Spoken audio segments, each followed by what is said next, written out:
በጌታችን በመድኃኒታችን በኢየሱስ ክርስቶስ ስም ሰላም ጸጋ ፍቅር አንድነት ይሆንላችሁ እያልኩ መልካሙን ሁሉ እየተመኘው ይህ ወደ እናንተ ይዤው የመጣሁት አጠር ያለ የቲክቶክ መልእክት ነው። እግዚአብሔር ይባርካችሁ፣ እግዚአብሔር ጸጋ ይብዛላችሁ። ይህንን መልእክት እንግዲህ ለሌሎችም እንዲዳረስ ሼር እንድታደርጉልኝ በእግዚአብሔር ስም ነው የምለምነው። መጀመሪያ እስቲ ከእግዚአብሔር ቃል እንነሳና እንደው ምን ያህል አባቶች ኃላፊነታቸውን ተወጥተዋል፣ ምን ያህልስ ወርደዋል፣ ምን ያህልስ ደግሞ የከፍተውን ቀንድ ጨብጠዋል፣ በእግዚአብሔር ዘንድ እውነት ሽልማት ነው ያላቸው ወይስ ቅጣት ነው ያላቸው የሚለውን አንድ ነገር አሳያችኋለሁ። በዚያ ጉዳይ ላይ እንነጋገራለን። በመጀመሪያ ግን የእግዚአብሔር ቃል ራሱ ምን ይላል? እንዴት ይመክራል? መሪዎችን እንዴት ያስጠነቅቃል? እንዴት ነው የሚያስጠነቅቀው የእግዚአብሔር ቃል? ሐዋርያው ቅዱስ ጳውሎስ አገልግሎቱን እየጨረሰ አብያተ ክርስቲያናትን ሁሉ እየተሰናበተ ወደ ሞት እየተቃረበ በሄደ ጊዜ የኤፌሶንን ቤተክርስቲያን ሽማግሌዎች ጠራና አንድ በጣም ግዙፍና ትልቅ የሆነ ምክር መከራቸው።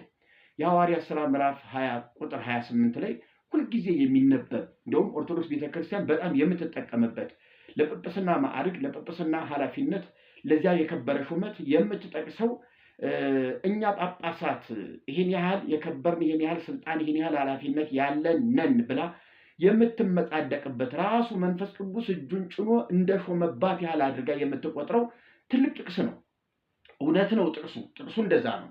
ግን ትግበራው ላይ በእውነት እንደዚያ ነው ወይ የተሄደው? መንፈስ ቅዱስ እንደጠበቀው ሆኖለታል ወይ? እግዚአብሔር እንደፈለገው እንደተመኘው ሆኖለታል ወይ? ጳውሎስ የሰጠው ምክር በትክክል ሆኖለታል ወይ? ወይስ እንደፈራው ነው የደረሰው የሚለውን ነገር እንመለከታለን። እስኪ እንዲህ ይላል ቃሉ። የሐዋርያት ሥራ ምዕራፍ 20 ቁጥር 28 ላይ ነው። እንግዲህ ሁለት ጊዜ እናንተ ስለምትጠቀሙበት ብዙም በዚህ እንደው ማብራሪያ መስጠት የማይጠበቅብኝ ነበረ፣ ግን ከሁኔታው አንጻር የግድ ይሄንን ማየት ያስፈልገናል። በገዛ ደግሞ የዋጃትን የእግዚአብሔርን ቤተክርስቲያን ትጠብቋት ዘንድ መንፈስ ቅዱስ እናንተን ጳጳሳት አድርጎ ለሾመባት ለመንጋው ሁሉና ለራሳችሁ ተጠንቀቁ። ከሄድኩ በኋላ ለመንጋው የማይራሩ ጨካኞች ተኩላዎች እንዲገቡባችሁ ደቀ መዛሙርትንም ወደ ኋላቸው ይስቡ ዘንድ ጠማማ ትምህርትን የሚናገሩ ሰዎች በመካከላችሁ እንዲነሱ እኔ አውቃለሁ ይላል።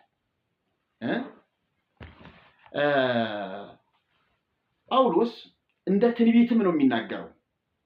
የሚሆን ነገር አለ፣ የሚያሰጋ ነገር አለ፣ ምንም ጥርጥር የሌለበት ሊከሰት የሚችል ነገር አለ ብሎ ነው የሚናገረው። እና እናንተ ጳጳሳት መንፈስ ቅዱስ የሾማችሁ እናንተ ግን አደራ ይህንን ነገር ተጠንቅቃችሁ ጠብቁ፣ ለመንጋውም ለራሳችሁም ተጠንቀቁ። ምክንያቱም በመካከል ደቀ መዛሙርትን የሚስቡ ወደኋላ የሚስቡ ተኩላዎች እንዲነሱባችሁ አውቃለሁ ነው የሚላቸው። እና ይሄ ትንቢት ነው፣ ወደፊት የሚሆን ነገር ነው። አሁን ባለው ሁኔታ ግን ጳውሎስ መንፈስ ቅዱስ እናንተን ጳጳሳት አድርጎ ለሾመባት ለማን? በገዛ ደሙ የዋጃትን የእግዚአብሔርን ቤተክርስቲያን ትጠብቁ ዘንድ። አያችሁ፣ ይሄ ስልጣን የእግዚአብሔር በገዛ ደሙ የዋጃትን የእግዚአብሔርን ቤተክርስቲያን ለመጠበቅ መንፈስ ቅዱስ ጳጳሳት አድርጎ እነዚህን መጋቢዎችና መሪዎች ሹሟል ማለት ነው። ከመንፈስ ቅዱስ የተሾመ አባት ኃላፊነቱና ግዴታው ምን እንደሆነ ደግሞ ጳውሎስ ገልጿል። ለመንጋው ሁሉ ለራሳችሁም ተጠንቀቁ። እኔ ከሄድኩ በኋላ ለመንጋው የማይራሩ ጨካኞች ተኩላዎች በመካከላችሁ እንዲነሱ አውቃለሁ። ደቀ መዛሙርትን ወደ ኋላ ይስባሉ። ደቀ መዛሙርትን ወደ ኋላ ይስባሉ፣ የኑፋቄ ትምህርትን ያስገባሉ፣ ወይም ደግሞ ለእግዚአብሔር ያልሆነ ከንቱና ውዳቂ የሆነ ትምህርትን ያስገባሉ። ምናልባት በግዴለሽነት ሊሆን ይችላል፣ ምናልባት ደግሞ የኑፋቄ ትምህርትን በመቀበል ሊሆን ይችላል፣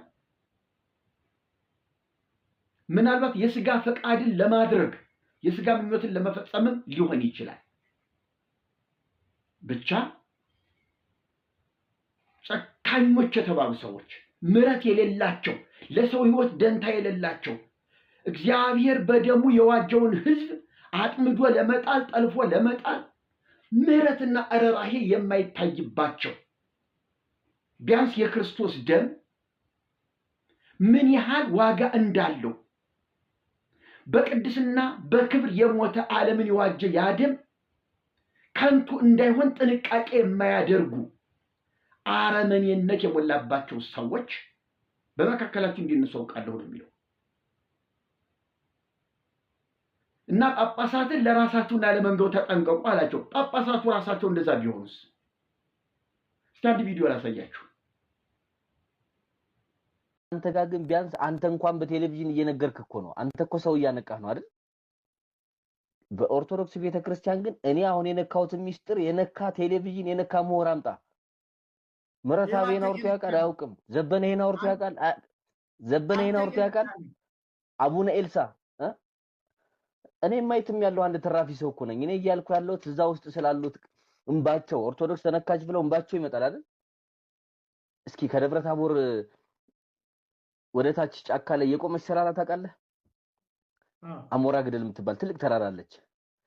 እኛ እዛ ነው ያደግነውና አባ ቡላ የሚባል ውቃቢ ነበር የሚመለክበት። እያረዱ አምልኮ ይካሄድበታል። እንግዲህ እኔ እንዳልኩ መምህር ልጅ ስለሆንኩ ከዛ ውስጥ አልሄድም። ግን አቡነ ኤልሳ መተው ጻድቁ አባ ቡላ ብለው ባርከውት ጽሑፍ ጽፈውበት ሄደዋል። የአባ ቡላ እኮ የአውሊያ ስም ነው። እንደውም ኦሮምኛ ይመስለኛል ቃሉ ራሱ ቡላ። እኔን ሊመቱኝ ነበር ይሄን ስናገር እዛ አካባቢ የነበሩ ሰዎች። ምሕረት አብ ይሄን ኦርቶዶክስን መውደድ ማለት አዲስ አበባ ላይ መከራከር ማለት እኮ አይደለም። ስንት ሰው ነው እዛ የሚያለቅሰው? እኔን ሰንበት ትምህርት እቺን ቅዳሴዋን ሊያስተምር የመጣው ሰውዬ እኮ ራሱ በረዶ ጠባቂው ነው። ግዕዝ ተማሩ ስንባል የመጣው በረዶ ጠባቂው ነው። አድጌም ቦክስ የገጠምኩት ከሱ ጋር ነው። በእያንዳንዱ ሰበካ ውስጥ ዕውቀት አላቸው ተብሎ የተሾሙ ሰዎች ገበሬውን ሲያሰቃዩ የሚውሉ ሰዎች ናቸው። ይሄን ዘበነ ያውቃል፣ ይሄን ምሕረት አብ ያውቃል፣ ይሄን ዳንኤል ክብረት ያውቃል። ግን ለሱ ማለት ጭብጨባ ነው የሚፈልገው። ግን እቺን ቤተክርስቲያን ማን ያዋርዳታል? መልሶ ታድሶ ጠንቋይ የነበረው ወጥቶ ራሱ ሲሰለቸው እኮ ነው። ጥንቆላ ሰለቸው ወጣ። ስለዚህ ታድሶዎችን እንደመሳደብ፣ ትዝታውን እንደመስደብ፣ ቀለሜን እንደመስደብ እስኪ ምሕረት አብ አሁን በምትለው ምንድነው እሱ ፕሮግራም አለ ማንቂያ ደወል እስኪ ፕሮግራም ይስራ። በስም ዝርዝር በሀገረ ስብከቱ ይታወቃሉ። እኔ አቡነ ኤልሳን አካባቢ ነው ማማቀው እንግዲህ እዛ አካባቢ የነበርኩበት። በስም ዝርዝር ቤተክርስቲያኗን ያሰደቡ ጠንቋዮችን ያውጣቸው ያውቃቸዋል። ግን ጭብጨባ ይቀንስበታል። ገበሬው ነፃ ይወጣል። ያቺ ኦርቶዶክስ ትክክለኛ መልኳ ሊመጣ ነው። አቧራው ሊራገፍ ነው። አያደርግም። እነሱ የሚችሉት ምንድነው? እንደ ግራውንድ ቴኒስ መወራወር። ከማን ጋር? ከትዝታውን ተውና እዛ ገበሬ የሚያሰቃየውን ነፃ ያውጣ። አያውጡ። ግን አሁን ሰው ሲሰማ እኔን ነው የሚወግረኝ። እውነቱ ግን ያለው ያደኩበት ሀገር የገበሬው መከራ የሆኑ እንደ ሚስጥር አይነት ሰዎች እዛ ውስጥ አሉ። ነገ ደግሞ ሲነቃባቸው ወጥተው ስም ያጥፉ፣ ችግር የለውም። በስም ዝርዝር የማይታወቅ ጠንቋይ የለም በኦርቶዶክስ ውስጥ።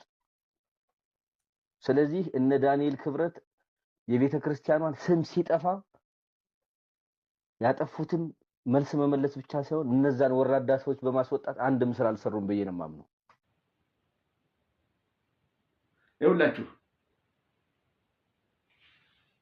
ቪዲዮ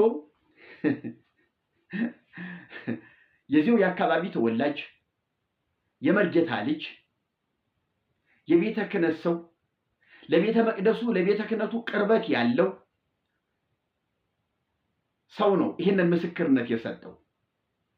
አገልጋይንም የሚሉት ጮሌዎችን፣ ጭልፊቶችን፣ አስመሳዮችን፣ ጉረኞችን ከአዲስ አበባ ክልል ወጣ ማለት የማይሆንላቸው ዓለምን የተጠሙና የዓለም ናፋቂዎች የሆኑትን ሰዎች ነው ጌታቸው ያለ። ወጣ በሉ እስኪ፣ ወጣ ብላችሁ እዩ እስኪ እያለ ነው ያለው። የሚገርመው የሰጠው ትክክለኛ ማስረጃ ራሱ በቦታው ያለ በመሆኑ ብፁዕ አቡነ ኤልሳ የተባሉ ጳጳስ በሚያሳፍር ሁኔታ በሚዘገንን ሁኔታ የአካባቢ ሊቃውንት ይኸውላችሁ የድጓ መምህራን፣ የቅኔ መምህራን መጽሐፍ ቅዱስ አያውቁም፣ ለዜማ ነው ትኩረታቸው፣ ለሙያቸው ነው ትኩረታቸው የምንለው ለዚህ ነው እንጂ እኮ በእያንዳንዱ ደብር የድጓ መምህር፣ የቅኔ መምህር፣ የቅዳሴ መምህር፣ የዝማሬ መዋሥዕት መምህር፣ ጭራሽ የሐዲሳት የብሉያት የትርጓሜ መምህራንም አሉ። ጳጳሱ ይሄን ሲያደርጉ አጅበው የሄዱ ትልልቅ ሊቃውንት አሉ። አባታችን ይሄ ነገር ነውር ነው ማለት የማይሆንላቸው አንድም ለእንጀራቸው ሲሉ አጋንንት እንዲመለክ የፈቀዱ አንድም ምንም ስለማይገባቸው እግዚአብሔር ተመለከ ያተመለከ ለዛፍ ተሰገደ ለምን ተሰገደ ደንታ የሌላቸው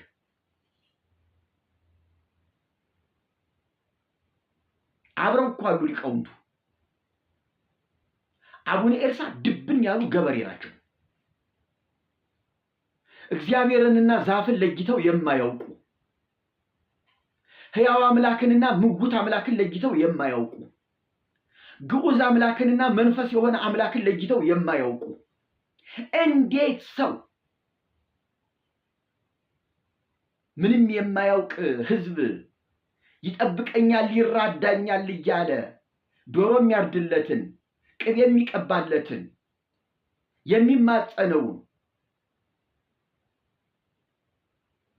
አውሊያ ዛር መንፈስ ያደረበትን ከዚያ ሄደው የሚያጎሩበትን የሚያጓሩበትን ዛፍ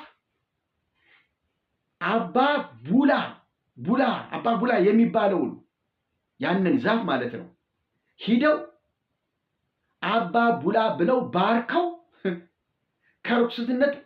ከርኩሰት አምልኮ ወደ ቅዱስ አምልኮ አሻሽለው በጳጳስ የተሻሻለ እርኩስ አምልኮ አድርገው በጳጳስ የተባረከ በጳጳስ የተቀደሰ እርኩስ አጋንንታዊ አምልኮ አድርገው ህዝቡን ያንን አጋንንታዊ አምልኮና ልምምድ አውሊያ መንፈስ እውቅና ሰጥተው ነው የመጡት። ያሳፍራል፣ በጣም ያሳፍራል። ደቡብ ጎንደር ነው ይሄ የሆነው። ትክል ደንጋይንን ያውቀዋለሁ፣ በደንብ አውቀዋለሁ። ልጁ የተወለደበትን አካባቢ እኔ አውቀዋለሁ። በትምህርት ቤት ለተወሰነ ጊዜ ቆይቼበታለሁ። ምን ይሄ ብቻ ደቡብ ጎንደር ዛራ ሚካኤል ሐሙሲት አካባቢ ወደ ታች ወደ ጣና ሲሄድ ቅዳሜ ቀን የሚሄድና የሚመለሰው ገበያተኛ ዶሮ የሚያርድለት የሆነ ምግብ ዳቦ የሚያስቀምጥለት አረቂ የሚደፋለት የሚማጸነው ዋርካ ሁሉ ነበር። ይሄንን ባይኔ ያየሁት ነው።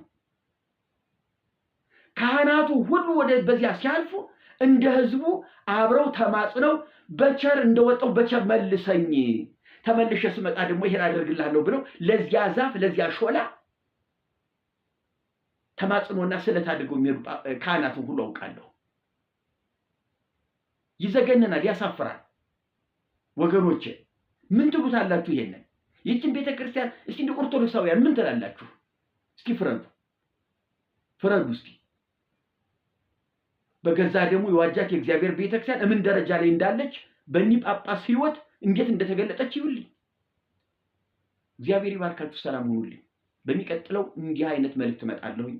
ይሄንን ሼር እና ኮፒ ሊንክ አድርጉ። ተባረኩ።